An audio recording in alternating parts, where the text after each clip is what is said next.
pero a la cuenta personal del señor Andrés Muñoz Ramírez se depositó todo ese dinero, que eran 200 millones. Recuerda ese tema la señora Villarán, me imagino, ¿no? Sé que no es el específico, pero de todas maneras uno tiene que mencionar estos temas porque tienen que ver con el objeto de nuestra investigación. Señora Villarán.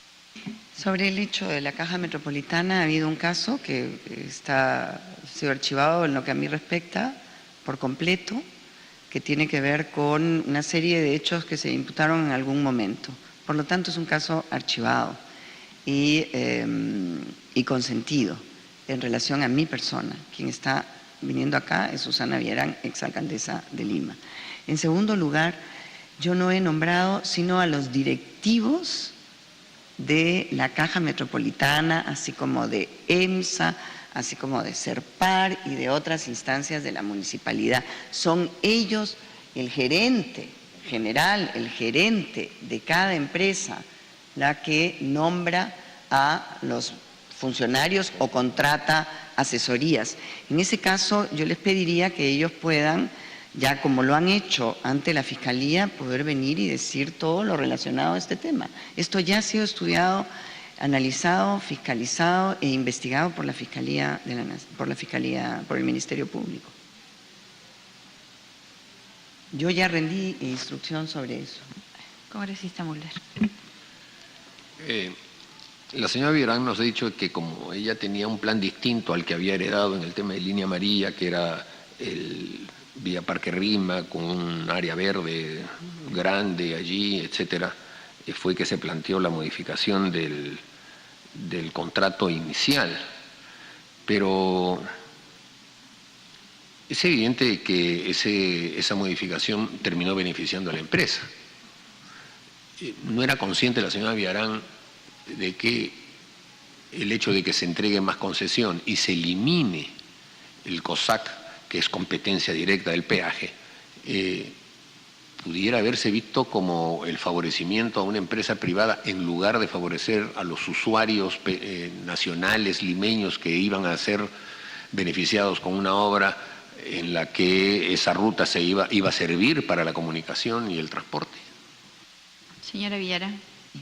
Es importante repetir que el COSAC, que iba a pasar por la vía de evitamiento, es decir, el corredor segregado del BRT, no tenía ningún estudio según informe de Protransporte que también pongo en consideración de ustedes. Por lo tanto, quien dice que era un metropolitano, no era un metropolitano, no tenía paraderos, no tenía estaciones, no tenía ningún tipo de mobiliario que ayudara a que la población de Lima pudiese transitar por ahí. Solamente lo que se construyera un corredor segregado.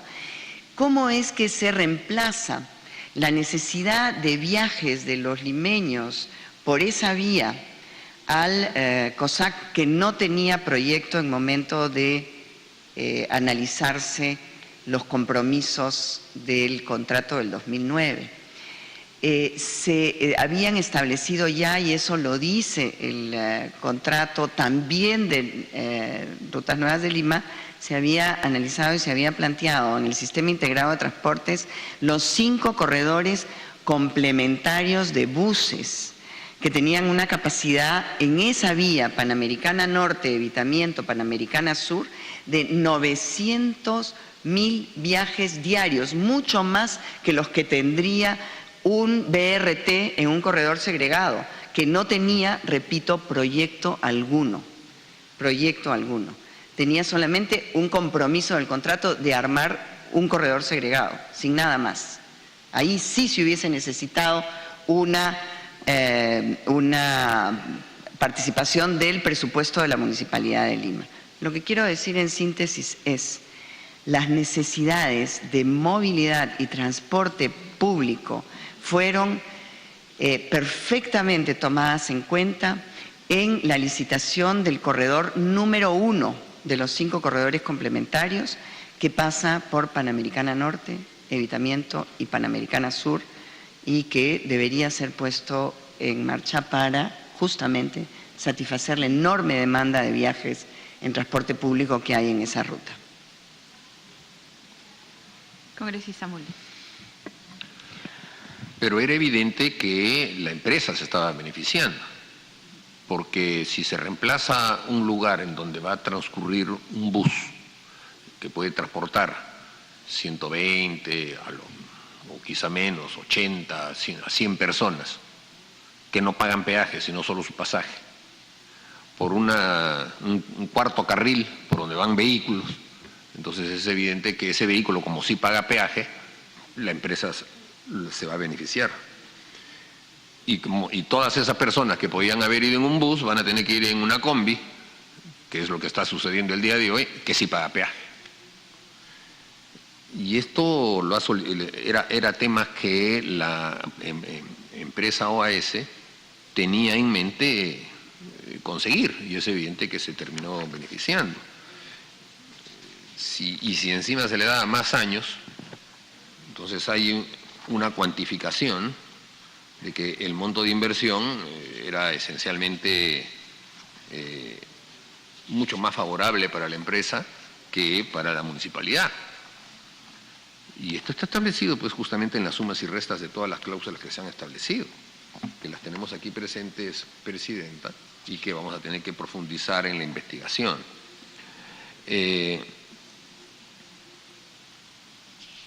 ¿Quiénes son los que elaboraron de parte de la Municipalidad de Lima los mecanismos de formulación de las adendas, aparte del señor Molero Coca?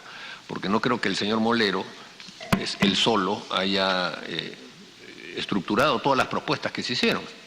Se hicieron 23 solicitudes en marzo del 2012 por parte de la Municipalidad de Lima al consorcio de modificación. ¿Quién elaboró todo esto, Presidenta? Señora Viera. Sí. Dos partes tiene la pregunta del congresista Mulder. Una que tiene que ver con el cuarto carril y el beneficio para la empresa. El cuarto carril reemplazó al corredor segregado porque el corredor segregado no tenía proyecto alguno y tampoco se habían establecido en el perfil ningún tipo de edificación fundamental para que pudiera operar un BRT, vamos a decir un metropolitano, una línea más del metropolitano. No se habían establecido paraderos, no se habían establecido estaciones, no se habían establecido la señalética, no se había establecido nada. Y eso hubiese significado un egreso del tesoro de la municipalidad. A diferencia de ello, dentro del Sistema Integrado de Transportes, en lo que es la reforma del transporte, la creación de los buses azules que hoy día hay en Tacna, Garcilaso, Arequipa, los buses que hay en la Javier Prado, los complementarios que ya están funcionando, se establece y se concesiona mediante un concurso absolutamente transparente esa ruta de Panamericana Norte, vía de Ayuntamiento, Panamericana Sur, para que buses de transporte público nuevos, con inversión privada de los transportistas, con nuevas empresas reunidos en consorcios que fueron los que licitaron, puedan hacer un servicio público. Nosotros en la Municipalidad de Lima pusimos como paradigma de la movilidad el transporte público de pasajeros en primer lugar. Luego, el transporte, las ciclovías y el ciclismo, los peatones, ciclistas, transporte público, transporte de carga y, en último lugar, el transporte privado. No queríamos nosotros favorecer el transporte privado, sino favorecer el transporte público. La segunda parte tiene que ver con los estudios. Se han hecho 4 estudios internos. El estudio de Protransportes sobre justamente el BRT o el corredor segregado, lo que se ha llamado como el otro metropolitano y su existencia. El estudio de la Gerencia de Transporte Urbano sobre los corredores complementarios y la demanda de viajes que iban a poder llenar durante cada día 900.000, el estudio de la Gerencia de Asesoría Jurídica, el estudio mismo de una de las subgerencias de la GEPIP. Además de ello, los dos estudios que he mencionado, que es el estudio de Rosselló, estudio de abogados para la parte legal, y el estudio de la Universidad de San. Presidenta, Congresista Mulder. ¿quién pagó los estudios? ¿La municipalidad o los concesionarios? Los estudios para que la municipalidad pueda tomar la decisión de firmar la adenda fueron pagados por la municipalidad, como debe ser. ¿Y quién tomó la decisión? ¿Por qué escoger a un estudio de abogados y ESAN y no escoger a otros? Porque siempre se hacen en estas condiciones, pero lo puede decir el gerente de promoción de la inversión privada en su momento. Yo quiero que cada quien asuma las responsabilidades, pero todas las empresas, estudios que se han contratado se han hecho en base a la idoneidad y a la capacidad de los estudios de abogados o de las universidades que han dado sus opiniones técnicas y que son de prestigio. El estudio es sobre renegociación de contratos de concesión, infraestructura de transportes, diagnóstico, análisis y propuestas de mejora. ¿Ese es el estudio o es otro estudio? El estudio, ¿el cuál? De SAN. De SAN son dos estudios, el 4 y el 5. Aquí está. El 4 es sobre, a fin de, el informe de, aquí está, sobre el equilibrio económico financiero de los nuevos derechos y obligaciones, evaluación de un nuevo proceso de selección, evaluación de la conveniencia de realizar un nuevo proceso, monto de la garantía de fiel cumplimiento, conclusiones, detalle, todos los gráficos, todas las proyecciones que se han hecho sobre lo que sería los peajes a lo largo del tiempo con los 10 años adicionales. Hay un estudio número, el estudio número 5 está acá, 4 y 5 están acá, ¿no? Sí, 4 y 5. Aquí está. Y el estudio número 5 de enero del 2013 también tiene que ver con análisis de riesgos, análisis de escenarios, conclusiones, los flujos de caja de la iniciativa privada, el flujo de caja económico en los distintos escenarios, son 4 escenarios que se dan. Todo esto tiene que ver con el régimen de garantías y el equilibrio económico financiero. El estudio Rosselló lo que hace, señora Presidenta, para resolver las preguntas sobre los estudios, es presentar un informe situacional de diagnóstico sobre el marco del contrato regulatorio, financiero y tributario en el cual se desarrollará el proceso de negociación de la modificación del contrato de concesión del proyecto Línea Amarilla, así como establecer el procedimiento y los actores involucrados. Estos estudios han sido hechos a pedido de la Gerencia de Promoción de la Inversión Privada. ¿Quién estaba en la gerencia de gerente en ese momento? El señor Castro. Perdón, señora Presidenta, a través suyo. El señor Castro ha sido gerente municipal entre el 2012 y el 2014. Pero también fue gerente de proinversión, proinversión dentro de la municipalidad. No, el gerente de promoción de la inversión. Los gerentes han sido 4. El señor Diego, aquí están, Murguía, el señor Molero Coca, el señor Domingo Arzubialde, que fue el que estuvo a cargo de estos estudios, fundamentalmente con el señor Molero, y al final del 2014 el señor Jaime Shimabukuro. Bien. Que actualmente trabaja, pero que esos, yo sepa, en proinversión. esos estudios, señora Presidenta, a través suyo, la señora Virán, demuestran que las utilidades y las ganancias de estas concesionarias iban a ser del 260% como han establecido otros estudios, ¿o no? No, porque yo quisiera que presenten la evidencia de lo que se dice en los medios de comunicación que hasta ahora no he podido leer. De esas ganancias astronómicas. Se mantiene el equilibrio económico financiero. Quiere decir, perdón, que termine solamente mi idea, que ninguna de las partes, ni el concesionario ni el concedente, tienen garantías adicionales, ventajas sobre la otra parte. Eso es lo que significa el equilibrio, y que las garantías para la ciudad están resguardadas. Esos son los estudios y eso es el régimen de ganancias. Aquí están los estudios. Pero el régimen, ahí no dice en ese estudio, por ejemplo, que la brasileña Inbepar, que es la que compra a la otra brasileña OAS y le vende a Vince, a la brasilera, a la francesa, perdón, le vende líneas amarillas en 1.430 millones de dólares, habiendo pasado 2 o 3 años.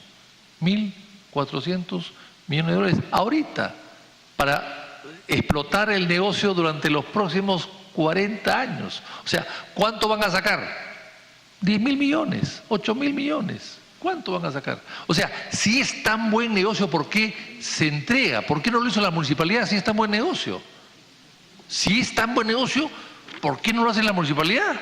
Más aún si la alcaldesa y todos sus asesores no son neoliberales, porque neoliberal, por supuesto que hay que todo soltarlo y dejar que el Estado no haga nada, que el Estado sea un parásito casi, o un espectador. Pero viniendo además de las canteras de no neoliberales, ¿por qué un negocio de esta naturaleza lo sueltan y se lo entregan a una empresa que va a lucrar tanto? No lo entiendo, Presidenta. Sí, señora Villarán. Gracias, señora Presidenta. Bueno, creo que esas preguntas respecto de las ventas que se hayan producido de la empresa OAS a Inbepar las puedo responder yo, porque el contrato establecía, el contrato del 2009, con estabilidad jurídica y tributaria, establecía que se podía vender las acciones de la empresa durante el tiempo de la existencia de la concesión. Eso es uno. ¿Y qué pasó? ¿Sin consentimiento? ¿Y qué pasó? ¿Y qué pasó? Pasó que la empresa OAS, accionista al inicio, vende a Inbepar, como dije al inicio de mi intervención, a Inbepar, que es un consorcio de los 3 fondos de pensiones de Brasil más importantes. Con lo cual, OAS termina siendo constructora. Hasta allí le puedo yo dar razón de lo que fue mi gestión. Después, lo que haya sucedido con la empresa Odebrecht, OAS y las concesiones, después de mi salida en el 2014, yo no soy responsable y es otra la persona que debería estar sentada acá para dar respuesta a esas preguntas. Presidenta, para terminar agradeciéndole la larga interrupción. Simplemente lo que trato de preguntarle a la señora Villarán es si ella no se ha sorprendido que la concesión que ella entregó o negoció o prolongó por 10 años más se ha vendido, habiendo invertido 300 o 400 millones de dólares, no más. Ya se han vendido, ya, no dentro de 30 años, ya se ha vendido en 1.430 millones de dólares. Y cuando alguien paga esa cantidad, es porque va a sacar 6, 7 o 8 mil millones en 40 años. O sea, ¿qué tal negocio? O sea, no sé si ella no está preocupada por este negocio que dejó irse, que lo pudo haber hecho la municipalidad. Ese es el tema, Presidenta. Las cifras que se presentan tendrían que ser estudiadas y ver qué informes han servido de base para que se puedan realizar este tipo de ventas, qué obligaciones se han dejado de cumplir. De hecho, se han dejado de cumplir las de Río Verde, se ha hecho un bypass del 28 de julio, se ha dejado de cumplir una serie de obligaciones que estaban en la adenda, porque se han hecho otras adendas en las cuales mi gestión no ha participado. Y eso creo que tiene que quedar muy claro en esta sesión, señora Presidenta. Hay responsabilidades que yo asumo, hay cifras en las que yo he podido verificar, que son las de los informes mencionados, las otras cifras tienen que ser preguntadas a otros funcionarios públicos actualmente en la gestión. Presidenta, para terminar, acá se dice, en la cláusula tercera, equilibrio económico-financiero al cual se refiere la señora Villarán, las partes declaran expresamente que renuncian a cualquier acción, reclamación o controversia vinculada a los acuerdos adoptados a la presente adenda y o cualquier acción, reclamación, controversia vinculada a la ejecución, efectos, derivaciones, etcétera. La parte clara que existe un perfecto equilibrio, fíjense, perfecto. La parte clara que existe un perfecto equilibrio financiero y por lo tanto no hay nada que preguntar, ni consultar, ni reclamar. Perfecto. Lo dan por perfecto. ¿Qué le parece? Presidente, mi última pregunta antes de Mauricio congresista Castro ya poder intervenir él libremente. ¿Quién puso sobre la mesa de la renegociación el tema de adelantar el cobro de los peajes? Que de acuerdo a las investigaciones que se hicieron, con la sumatoria de todos ellos, incluso el establecimiento de 2 peajes en la zona de Chillón, que tantos problemas ha causado, le habría dado a la empresa 150 millones de soles. Adicionales, no previstos, no calculados en el primer contrato. ¿Quién puso sobre la mesa de negociaciones para la firma de la adenda 1 el tema de los peajes? ¿La municipalidad o la empresa? Señora Villarán. Creo haberlo dicho, pero probablemente me expresé mal. Se están confundiendo 2 concesiones, 2 proyectos, 2 contratos. En el caso de los peajes de la vía de evitamiento y otros que forman parte del 65% de los peajes que se entregaron contra 500 millones de dólares de inversión de la ciudad de Lima en el contrato firmado por la Gerencia de Promoción Privada de la gestión anterior del alcalde Luis Castañeda, este contrato fue materia de un convenio de estabilidad jurídica y tributaria. He explicado que este convenio de estabilidad jurídica y tributaria, entre otras cosas, planteaba la entrega de los peajes en el momento en que se acabara el fideicomiso de peajes de EMAPE, el 65% de esos peajes fueran entregados. Ese contrato que tenía estabilidad jurídica y tributaria, que fue firmado en noviembre del 2000, fuera alcaldesa de la ciudad de Lima, antes de que yo fuera alcaldesa de la ciudad de Lima, de un contrato que se había firmado en el 2009, ese contrato dice claramente, tiene cláusulas que dicen que se entreguen los peajes a inicios del 2013, pone fecha, eso está allí. Es uno de los temas que tiene estabilidad jurídica y tributaria. Las preguntas nuevamente no son para mí, esos eran los temas que habría que preguntar a otras gestiones anteriores a la mía. Lo que hicimos nosotros fue mejorar para beneficio de la ciudad y para beneficio de los pobladores que eran afectados por el trazo de la vía en la margen izquierda del río Rímac. Terminé, Presidenta. Ya quedará para el análisis si se mejoró o se empeoró realmente la situación de los usuarios, Presidente. Gracias, congresista Mulder. Tiene el uso de la palabra el congresista Castro. Primero, se argumenta el equilibrio económico-financiero. Eso está sujeto a determinado tipo de variables.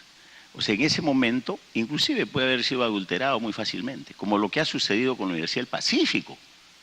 A nosotros aquí hemos visto en Lavajato cómo se adulteró con la intención simplemente de beneficiar en la integración de Icasur. O sea, no sería nada raro lo que ha sucedido con ESAN, pero no solamente ahí es una cuestión de concepto. Y por eso es que se da hoy día, y esa es la explicación, señora Presidenta, que tiene Víctor Andrés García. ¿Qué es lo que pasa aquí? Simplemente la cuestión es, por eso es que el mejor reflejo de que hoy se esté vendiendo a 1.500 millones de dólares versus cuánto es la inversión, de la nada. Porque por eso yo le he preguntado desde el primer momento cuánto trajo OAS para invertir. Y ustedes mismos no han podido determinar, porque se habla de 500 millones de dólares, pero eso es falso. Porque nosotros, los usuarios, hemos venido financiando eso. Y eso es lo que no puede permitir en un municipio. Yo por lo menos en ese sentido, yo sí no lo hubiera permitido. Porque ese dinero, la gente que ha venido pagando, el usuario paga los peajes a través de las combis o lo que fuere, el sistema de transportes. Y hoy se ha convertido, lo que dijo Vitocho, en la mejor industria. El peaje en el Perú es la mejor industria, porque tiene garantizado, señora Presidenta, porque con muy poco capital le han entregado ese servicio, entre comillas, a la empresa. Y la empresa sabe que es un mercado que está en crecimiento permanente, porque antes, por ponerle un número, había 1 millón de vehículos en Lima y seguramente en los próximos 5 o 10 años van a haber 2 millones de vehículos. Y que eso no lo ha calculado ESAN, o lo calculó mal en todo caso. Por eso es que hoy, y esa es la mejor industria, el mejor negocio. Y nosotros, por eso es que tenemos el justo derecho a reclamarle a nuestros alcaldes, porque la verdad que es absolutamente y es más todavía con cláusulas que son lesivas para la población, porque hay unos reajustes permanentes o un ajuste. Ahora, usted tiene todas las excusas correspondientes en términos del equilibrio económico financiero, etcétera, etcétera. Yo quiero ir a ese tema de fondo porque no resiste el menor análisis. Ahí están los datos muy claros. Si hoy día fui al mercado y compré una manzana en $1 y después dentro de 3 o 4 años esa manzana me vale $20, algo está pasando.